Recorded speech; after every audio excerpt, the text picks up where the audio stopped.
ఆరోగ్యవంతమైన సుభిక్షమైన ఆనందకరమైన ఆంధ్ర రాష్ట్రాన్ని నిర్మించడానికి నాతో మొదలైన ఈ నిర్ణయం ద్వారా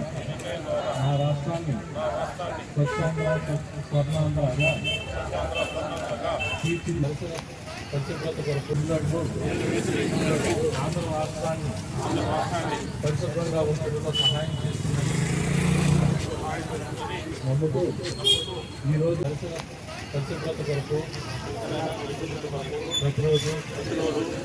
కేటాయిస్తానని నా వంతు కృషిగా